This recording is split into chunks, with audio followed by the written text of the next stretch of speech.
وعلى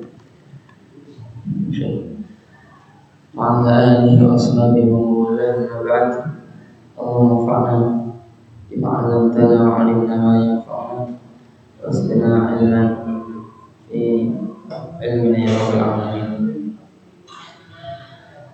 Baik, teman-teman sekalian,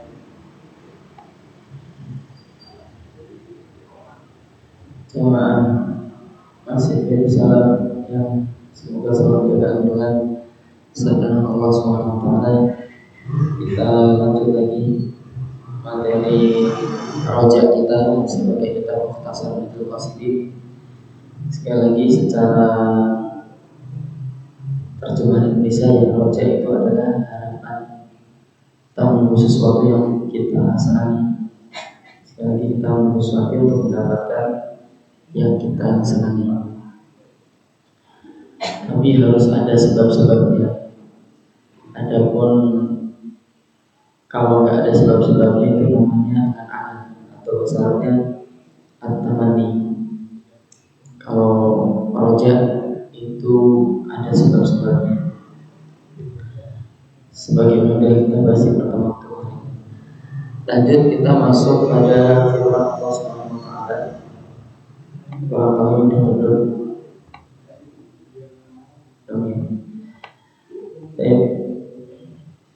sebagian diriwayatkan Rasulullah SAW bahwasanya Allah SWT berfirman, "Ana 'inda dhanni 'abdi bi," aku sesuai dengan prasangka hambaku.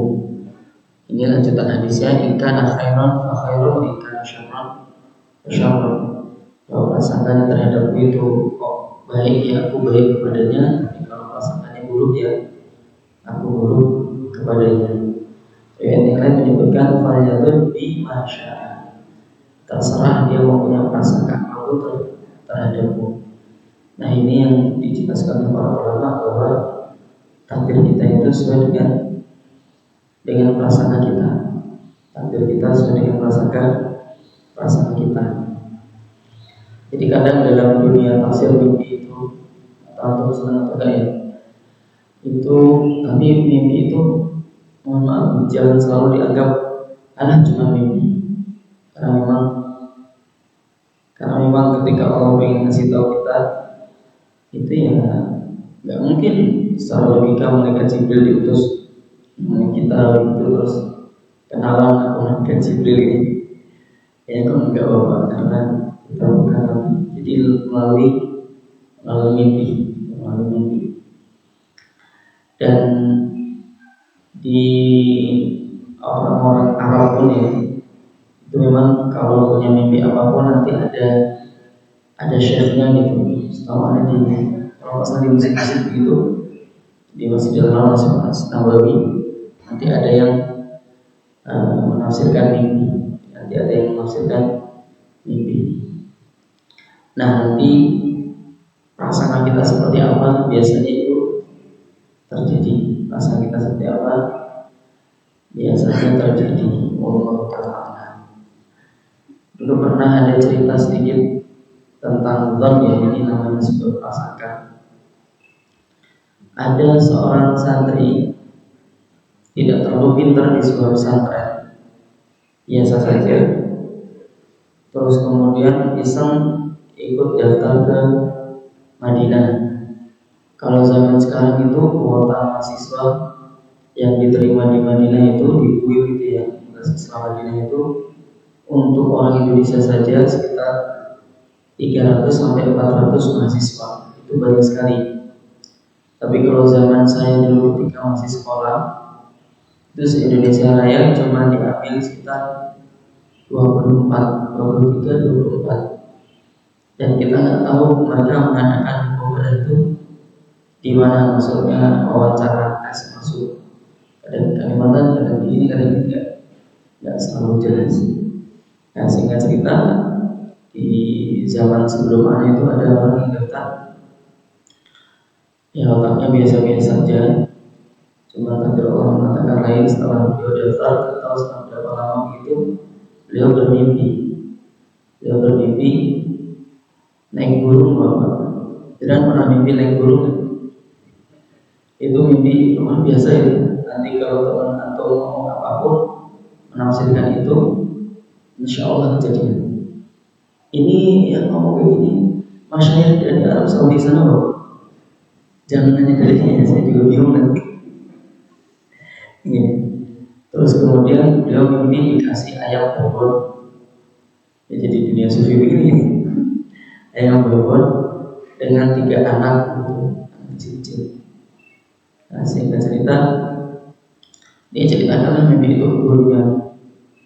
Kata gurunya, kamu bakal terima di Madinah untuk omongan yang masuk akal. Karena dia bukan anak yang pintar. Terus kemudian di tengah jalan kamu menikah, nanti kamu punya 3 anak. Maka dia optimis dengan itu. Sekali lagi aku sudah merasakan hambaku tahun depan benar dia pengumuman. Tahun berikutnya bisa setahun ya jaraknya itu diumumkan dia terima di Madinah. Dan benar tengah jalan beliau menikah, terus punya 3 anak. Istrinya dibawa ke sana, entah seok-seok gimana. Ya sudah bapak ceritakan gitu. Nggak tahu masuk sana itu banyak yang apa ini istilahnya di tengah jalan menikah. Lanjut, wa fi haditsin akhar min riwayat Muslim, sebuah hadis yang lain riwayat Imam Muslim, bahwasanya Rasulullah SAW bersabda, la yamutanna ahadukum illa wa huwa yahsinu dhanna billah. Tidak boleh seorang meninggal kecuali dia berhusnuzan kepada Allah. Nah, biasanya orang-orang yang mau meninggal itu menolak ini. Kadang tidak ikhlas nyamannya dicabut. Bukan karena dia tidak mau meninggalkan dunia, tapi dia berpikir tentang gimana keluargaku. Kalau aku mati nanti yang ngurusin siapa? Lagi istri gitu. Dia tidak bisa ngapa-ngapain, nanti yang ngurusin siapa? Nah, kayak gitu tuh nggak boleh apa sekutan kayak gitu. Itu bisikan setan. Itu bisikan setan. Maka nanti itu akan merusak apa? Padahal Nabi kita kan sudah ngomong Ibu Nabi udah Aisyah radhiyallahu anha, man kana halika Allah kana Allah halika. Barang siapa yang nggak senang ketemu Allah, maka Allah juga nggak senang ketemu dia. Ini orang mau ketemu Allah. Nah, dia harus ikhlas. Nah, was-wasnya biasanya begitu. Dan itu akan dialami mungkin hampir semua orang yang meninggal. Makanya idealnya kita kalau nungguin orang meninggal begitu harus menghibur. Tenang Pak, nanti kalau kamu meninggal dengan bahasa-bahasa enak gitu nih, nanti ini urusanku, tak urusin gitu lah. Pokoknya dibikin nyaman. Dan itu budaya salaf. Alah, jangankan kita Bapak Umar bin Khattab radhiyallahu anhu itu ketika mau meninggal stres Bapak. Aku gimana gitu. Mau meninggal Umar yang top meninggalnya dengan cara ditusuk orang berarti syahid gitu ya. Itu bingung. Sampai ketika beliau sudah bingung begitu, dari arah depan sini yang belakang itu ada yang megang kudung yang begini. Dia ngomong singkat sesuatu yang dipahami oleh semua orang. Rasulullah SAW bercerita, aku dengan kedua sahabatku Abu Bakar dan Umar, aku dengan kedua sahabatku Abu Bakar dan Umar, kadang-kadang Nabi sering cerita begitu. Maka dia jadi tenang, terus melihat ke atas. Ternyata yang ngomong adalah bapak mertuanya, yaitu Ali bin Abi Thalib. Terus tenang, terus meninggal dengan damai, dengan ikhlas. Itu yang harus kita lakukan kepada kerabat kita yang mau meninggal, kita hibur. Walaupun dia sejahat apapun Bapak, amin. Ceritakan kebaikannya. Lebaran kemarin kan kamu ngasih salam anak yatim itu kan, itu insya Allah jadi amal mudah mati. Ingatin amalan-amalan kebaikannya. Jangan ingatkan hal yang buruk, nanti dia jadi ikhlas nanti meninggalnya. Itu ini nasihat Nabi loh ya. Kita nggak boleh meninggal kecuali harus husnul sama Allah. Lanjut lagi, Allah pernah mewahyukan kepada Nabi Dawud alaihissalam. Kata Nabi kata Allah, ahibbani, kamu harus mencintai aku. Wa ahibba man yuhibbuni, kamu harus mencintai orang yang mencintai aku. Makanya orang kita itu nggak boleh benci dengan orang-orang yang rajin ke masjid, karena dadanya orang-orang yang beriman itu hati-hati beracun istilahnya. Nggak boleh, ya orang punya salah macam, tapi cukup dibenci sifatnya aja, orangnya jangan. Karena orang yang sudah bangsa bersih kemusola gitu, ya istilahnya bukan orang sembarangan. Kalau Allah dekatkan gitu, wahab bibani ila khalqi, dan buat aku dicintai di makhluk-makhluk. Karena ya Rabbi, kata Nabi Daud alaihissalam, ya Allah, kaifa uhabbibuka ila khalqi, bagaimana caranya aku menjadikan engkau dicintai makhluk-makhluk. Nah, kalau kata Allah, ulkurni bil husni al-jamil, jadi sebutkan aku gitu ya di depan makhluk-makhluk, cerita-cerita yang baik-baik saja. Wal Qur'anani wa ihsani, dan sebutkan karunia-karuniaku dan kebaikanku, insyaallah. Nah, ini yang harus kita lakukan ya, harus kita lakukan. Ini kita cerita.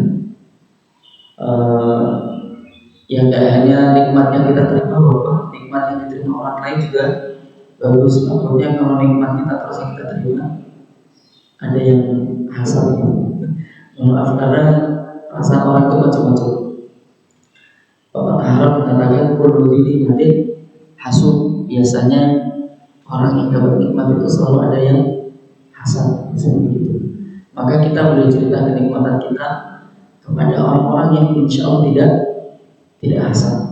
Kan kita bisa tahu Pak, ketika ada orang dapat nikmat, mungkin di sekitar kita ada yang tidak suka, oh berarti masih ada penyakit hasadnya, berarti nggak perlu diceritakan hal yang indah. Atau misalnya ketika orang dapat musibah, wajahnya itu kelihatan senang, itu juga orang yang hasadnya tinggi.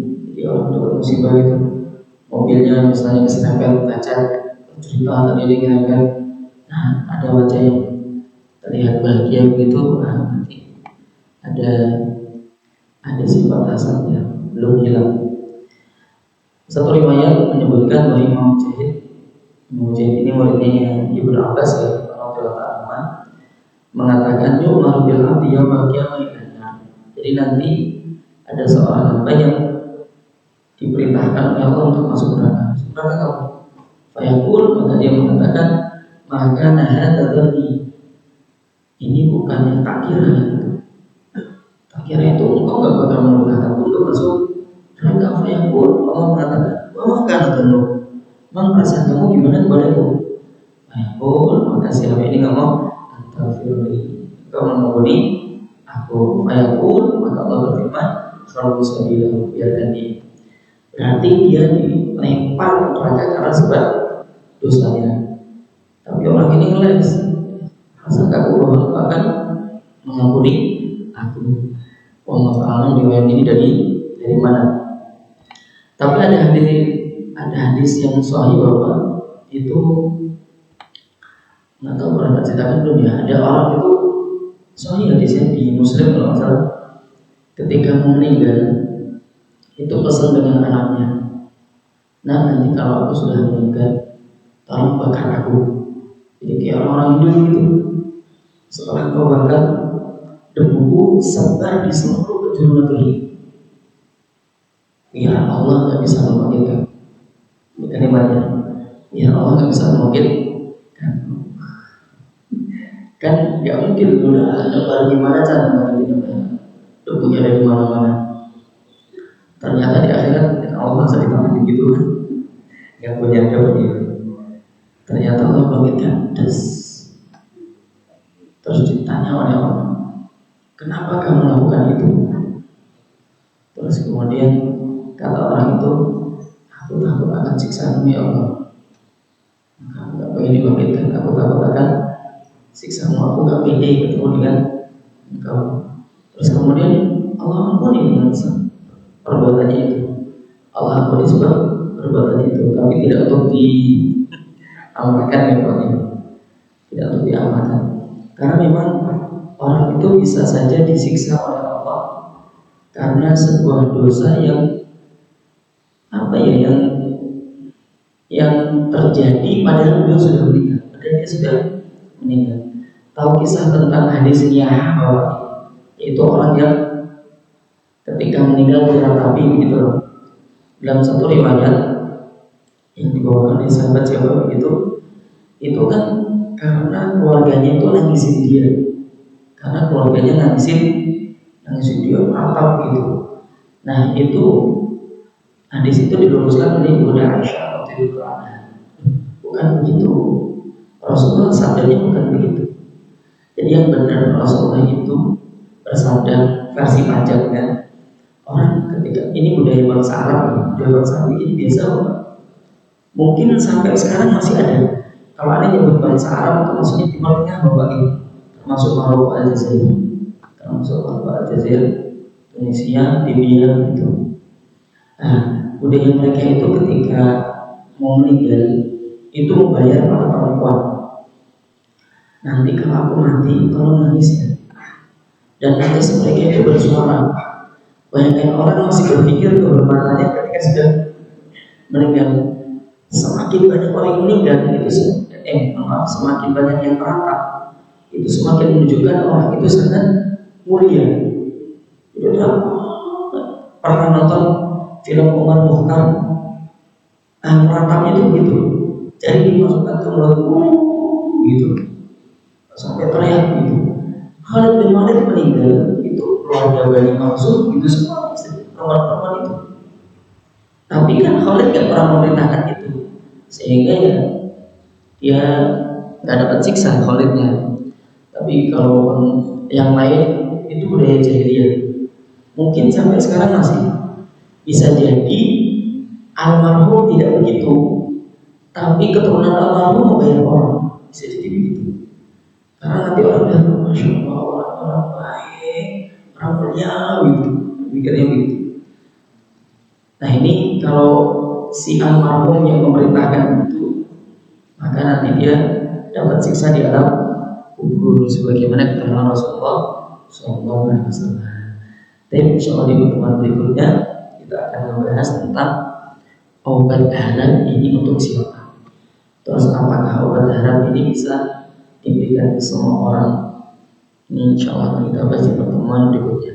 Obat haram itu maksudnya diceritakan tentang surga, indahnya surga itu.